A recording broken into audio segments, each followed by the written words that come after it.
It is necessary first to come to an understanding about cognition, which is regarded as the instrument by which we take possession of the absolute, or as the medium through which we catch sight of it.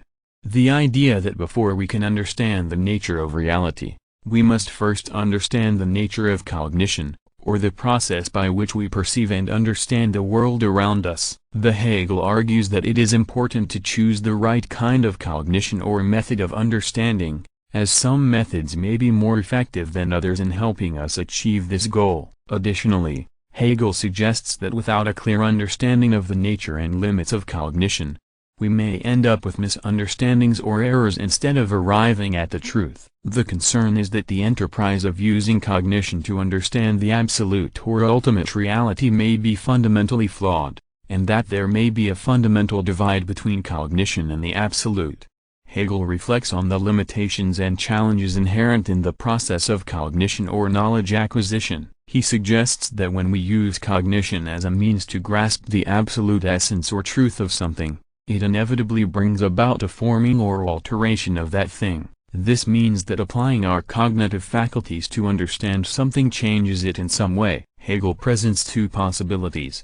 First, if cognition is seen as an instrument used by us to gain knowledge, then using this instrument to understand something does not leave that thing as it is in itself. Instead, the act of cognition shapes and alters the thing being known. In this case, the instrument of cognition affects what it intends to comprehend. Secondly, if cognition is not seen as an active instrument but rather a passive medium through which truth reaches us, then again, we do not receive the truth as it is in itself, but only as it is filtered through the medium of cognition. Here, cognition acts as a medium that distorts or shapes the truth that it conveys to us. In either case, Hegel highlights the paradoxical nature of using cognition as a means to understand reality. The very act of using an instrument or medium to comprehend something ends up altering or mediating the thing or truth itself. This paradox raises the question of whether using an instrument at all is ultimately futile or absurd.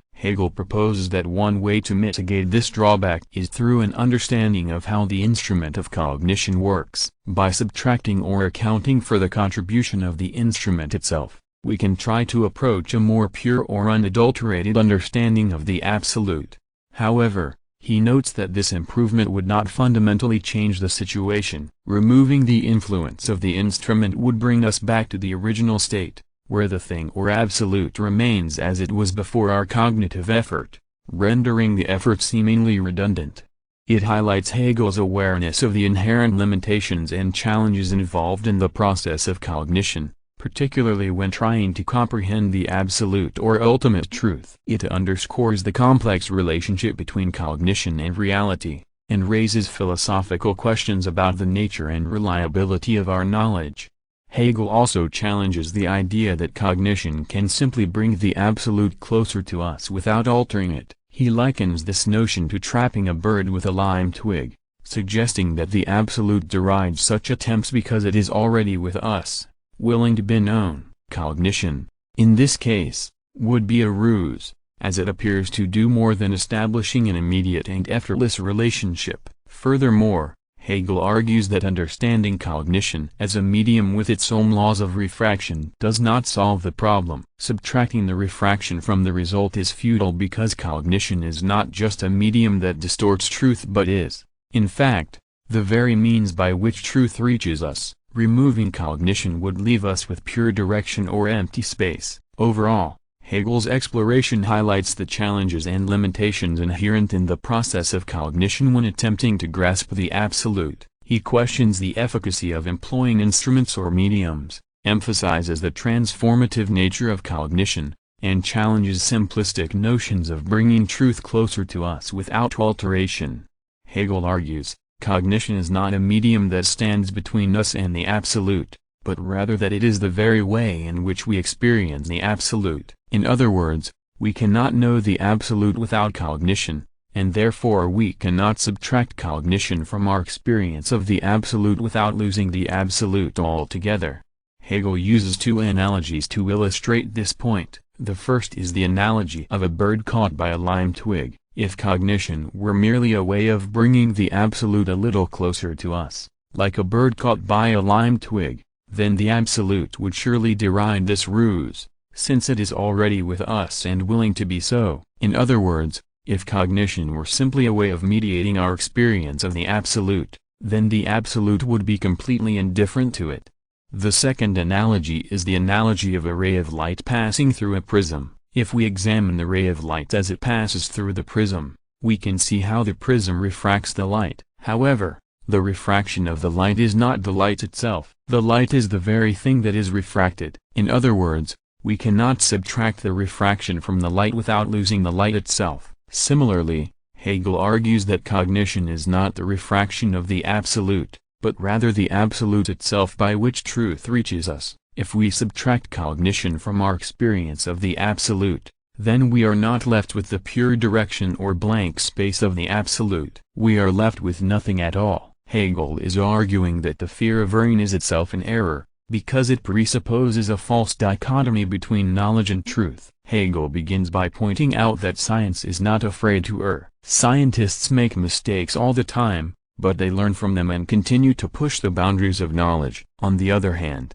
those who are afraid to err are often paralyzed by their own fear. They are afraid to take risks or to challenge the status quo. This fear of erring prevents them from truly cognizing the truth. Hegel then goes on to argue that the fear of erring presupposes a false distinction between ourselves and cognition. We see cognition as an instrument or medium that we use to access the truth. However, Hegel argues that cognition is not something separate from us. It is part of who we are. Therefore, the fear of erring is ultimately a fear of ourselves. Finally, Hegel argues that the fear of erring is a fear of the truth. This is because the fear of erring presupposes that truth is something that is outside of us and that we can only access through cognition. However, Hegel argues that truth is not something that is outside of us. It is something that we are immersed in. Therefore, the fear of erring is ultimately a fear of reality. In conclusion, Hegel is arguing that the fear of erring is itself an error because it presupposes a false dichotomy between knowledge and truth,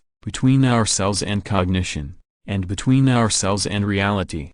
The fear of erring is often based on the belief that there is a single, perfect answer to every question. However, Hegel argues that truth is not something that is fixed or static. It is something that is constantly evolving and being discovered. Therefore, the fear of erring is ultimately a fear of change and of the unknown. Hegel encourages us to embrace the possibility of error and to see it as an opportunity to learn and grow. Hegel's argument is relevant today because it reminds us that the pursuit of truth is not a risk-free endeavor. We will all make mistakes along the way, but if we are afraid to err, we will never truly learn or grow. Hegel discusses the relation between absolute truth and other forms of truth. Hegel presents the idea that only the absolute is true or that the true is inherently absolute. This suggests that there is a unique and complete truth that stands above all other forms of truth. However, Hegel acknowledges that one can challenge this conclusion by drawing a distinction.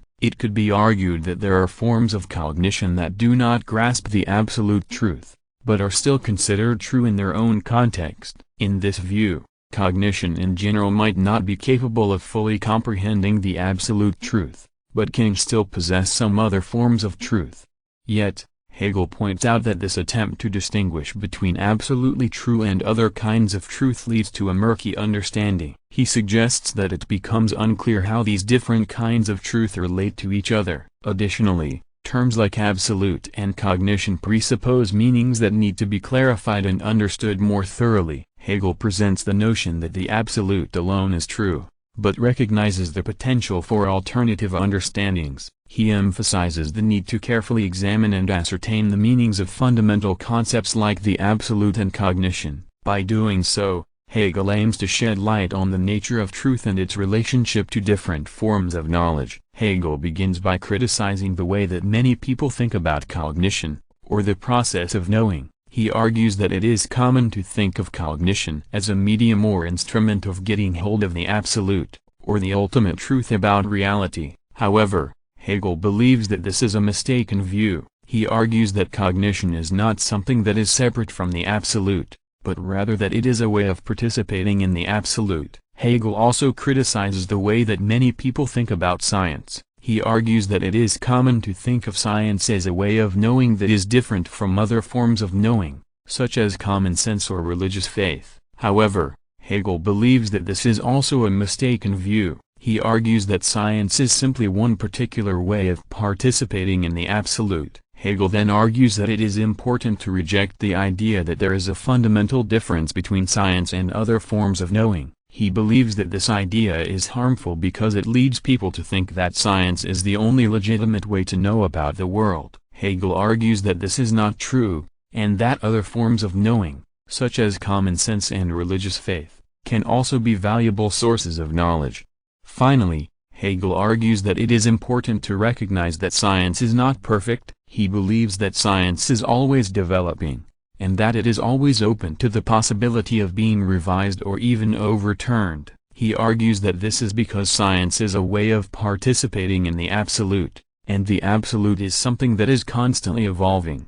Hegel is saying that there is no such thing as pure knowledge, separate from the world. All knowledge is situated, meaning that it is shaped by our experiences and our place in the world. Science is just one way of knowing, and it is not the only way. Other forms of knowing, such as common sense and religious faith, can also be valuable. Hegel also argues that science is not perfect, it is always changing and evolving, as new evidence is discovered and new theories are developed. This is because science is a way of trying to understand the world, and the world is constantly changing. In short, Hegel is saying that we should not be too quick to dismiss other forms of knowing, and we should not put too much faith in science. Science is a valuable tool, but it is not the only tool we have to understand the world. In this passage, Hegel appears to discuss the relationship between cognition, knowledge, and the absolute truth. It suggests that ideas and phrases which separate cognition from the absolute,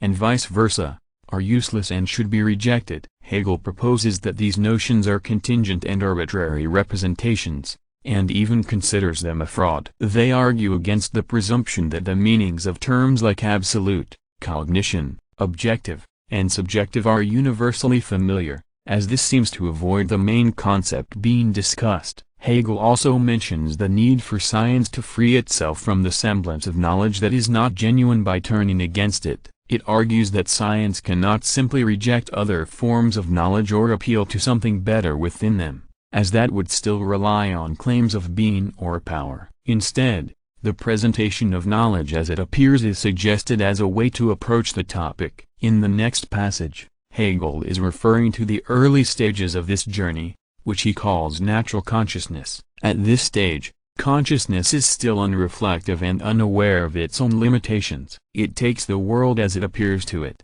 and its knowledge is based on immediate experience and common sense. Hegel argues that natural consciousness cannot achieve true knowledge because it is limited by its own perspective. It cannot see the world as it is in itself, but only as it appears to be from its own limited standpoint. In order to achieve true knowledge, consciousness must transcend its own perspective and become aware of its own limitations. The passage describes the process by which natural consciousness begins to transcend its own perspective and press on to true knowledge. This process is described as a path of doubt or a highway of despair. This is because natural consciousness must give up its cherished beliefs and assumptions in order to achieve true knowledge. This can be a difficult and painful process, but it is necessary if one is to achieve true knowledge. Hegel compares this process to the journey of the soul through the series of its own configurations. He argues that the soul must pass through each of these configurations in order to purify itself and achieve its full potential. In the same way, natural consciousness must pass through each of the stages of the journey to true knowledge in order to achieve its full potential. The final stage of the journey is absolute knowledge. At this stage, consciousness has transcended all of its limitations and is aware of the world as it is in itself. This is a state of perfect knowledge and understanding. Hegel suggests there is another option besides agonizing over useless notions and trite phrases about cognition as a means to grasp absolute truth or as a way to glimpse truth. The ideas of cognition apart from the absolute and the absolute apart from cognition essentially boil down to the same notions. Some may make excuses, claiming that science can't predict certain things because those things are inherently unpredictable. They do this to avoid doing the actual work required for scientific investigation, all the while pretending to be serious and hard-working in their pursuit of knowledge. Instead, we could outright dismiss these as contingent and arbitrary representations. The use of words like the absolute, cognition, objective, subjective, and many others whose meanings are assumed to be universally known, could even be seen as deceptive. The pretense that not only the meaning of these words and phrases is universally understood, but also that one possesses the concepts themselves, seems more like an attempt to evade the key point, to provide these concepts. On the other hand, we would be more justified in saving ourselves the effort of paying any heed at all to such notions and expressions, with which science itself is supposed to be kept at bay, for they only amount to an empty show of knowledge that disappears as soon as science itself emerges. But science, by virtue of appearing, is itself an appearance. Its arrival is not yet science developed and expanded in its truth. It doesn't matter here whether we assume science is an appearance because it emerges alongside something else, or whether we call that other false knowledge its appearing, but science must free itself from this illusion. And it can only do so by confronting it, because when faced with a kind of knowledge that is inauthentic, science can neither simply dismiss it as a common perspective, claiming science is an entirely different kind of cognition that renders that other knowledge worthless, nor can science appeal to the intimation of something superior within this other knowledge.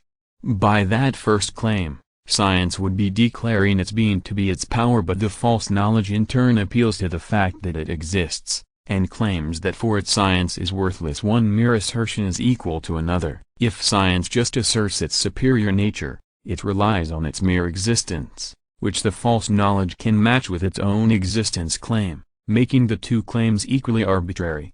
Even less can science appeal to the superior intimation supposedly present in the cognition that is inauthentic, to the sign within it pointing toward science, because, for one thing, it would again be appealing to a being, but, for another, it would be appealing to itself in the mode in which it is present in the inauthentic cognition, that is, it would be appealing to an inferior mode of its being and to its appearance rather than how it truly is in and for itself. Therefore, Hegel will present knowledge in its apparent form, so its development and liberation can be traced.